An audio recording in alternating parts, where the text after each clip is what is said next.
I spent years avoiding creatine because I thought it was for jocks. You know the type. Big guy at the gym, grunts every rep, probably benches your car. Not me. I'm the guy who spent more time optimizing his gaming setup than his nutrition.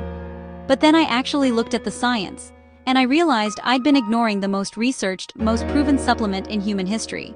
For literally no reason. I'm not a doctor.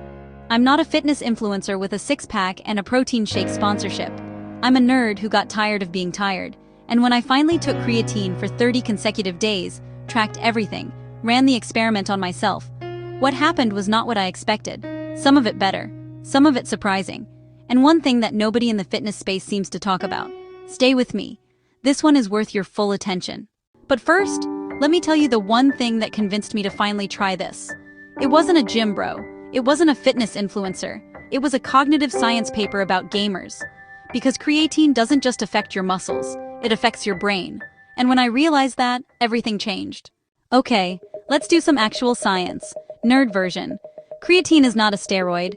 I know that sounds obvious, but I genuinely believed it was sketchy until I read the research. Creatine is a naturally occurring compound made in your liver from 3 amino acids: arginine, glycine, and methionine. Your body already produces it. You also get it from meat and fish. What it does is simple. It helps your muscles regenerate ATP faster. ATP, adenosine triphosphate, is the energy currency your body runs on. Every time you contract a muscle, you burn ATP. When it's depleted, you fatigue. Creatine replenishes it faster, which means more reps, more output, faster recovery between sets. But here's what's wild, and this is the part that sold me as a nerd. A 2021 study in psychopharmacology found that creatine supplementation improved working memory and processing speed in people under cognitive stress. Working memory. The thing you use when you're tracking multiple opponents in a game. When you're problem-solving under pressure. When you're mentally exhausted at 11 p.m. trying to read one more chapter. Creatine helps your brain the same way it helps your muscles, by keeping ATP available for demanding tasks. You're not just building a better body. You're potentially building a sharper mind. Okay, here's my 30 days. Week 1. I noticed nothing except that I was drinking more water. Creatine pulls water into your muscle cells. I gained about 2 to 3 pounds in the first week. Before you panic, this is water weight in your muscles, not fat. And it's actually part of why creatine works. Week 2. I started noticing something at the gym. I'm not a powerlifter. I do push-ups, pull-ups, dumbbell work. My reps started going up. Not dramatically, but I went from 12 clean push-ups to 15 or 16. My last set used to feel like dying. It started feeling manageable. Week 3. The gym performance held. But the thing I noticed more, and I was not expecting this, was my energy late in the day. I do most of my creative work at night. Historically, by 9 p.m. my brain is soup. Week 3, I had noticeably better focus from about 8 to 10 p.m. Could be placebo. Could be the creatine. The research supports it being real. Week 4, consistent improvement. Up about 4 pounds total from week 1. Some water, some actual muscle. My lifts stayed higher. The late night focus remained. Overall verdict?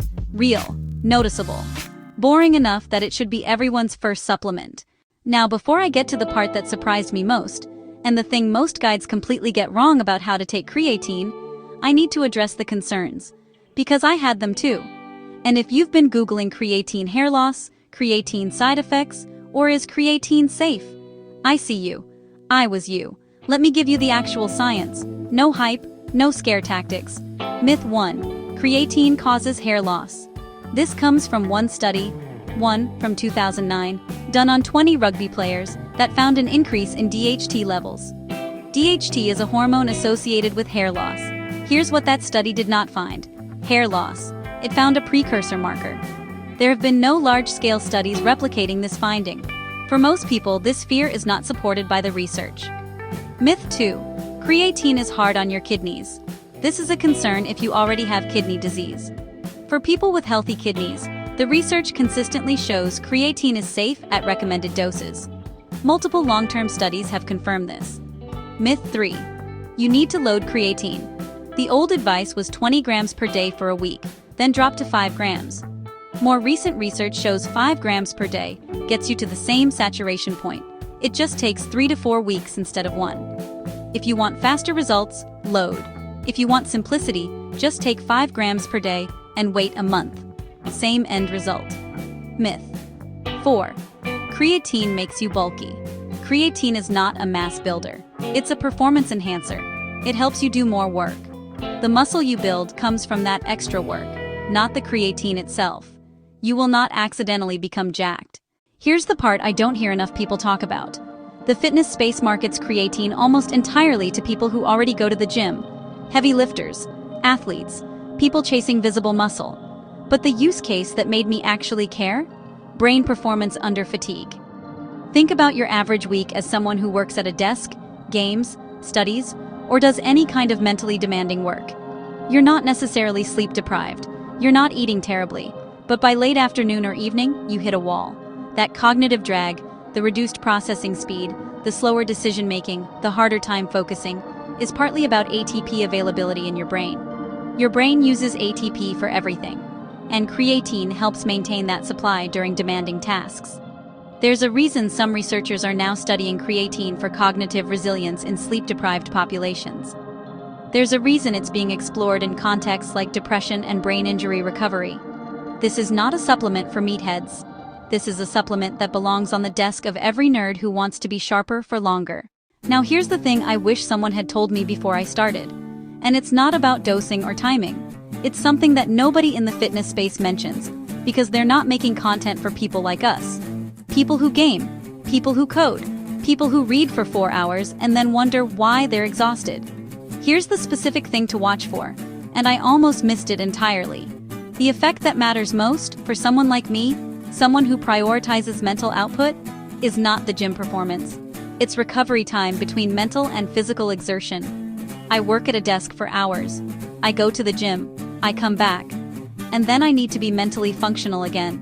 Without creatine, that transition, workout to productive work, took me an hour. Sometimes 2. My brain was foggy. I'd scroll instead of create. With creatine, that transition is noticeably shorter. I'm functional faster post-workout. I think this is because creatine isn't just accelerating ATP production during the workout. It's maintaining the baseline ATP supply in your brain that gets depleted when you push your body. The physical and mental energy systems are connected, and creatine supports both. That's the part nobody talks about, because most fitness content is aimed at people who only care about how they look, not how they think. Here's what nobody in the fitness space tells you, because they don't know this audience exists. The people who benefit most from creatine aren't the ones chasing a six-pack. They're the ones who need their brain to perform after their body is tired. Gamers, programmers, students, writers. Anyone who sits at a desk for 8 hours and then tries to do one more hard thing before bed. Creatine doesn't care if you can bench press. It cares if your cells need ATP, and they do, whether you're lifting or thinking. I tested it.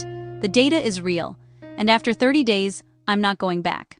Here's exactly what I take. 5 grams of creatine monohydrate per day. That's it.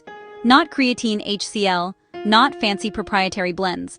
Plain creatine monohydrate, the cheapest, most researched form. Mix it in water, coffee, protein shake, whatever. Take it consistently. Same time every day so you remember. It doesn't matter if it's pre or post-workout. The research shows timing doesn't significantly matter. What matters is daily consistency. Drink extra water. Creatine pulls water into your muscles and your cells are thirstier than normal. Give it a full month before you judge it. You won't feel anything in week 1. By week 4, you'll know. If this was useful, subscribe. This channel exists for one specific person, the nerd who finally decided to take their body as seriously as their hobbies. No bro science, no six-pack flexing, just the actual research, tested on an actual person, explained in a way that respects your intelligence.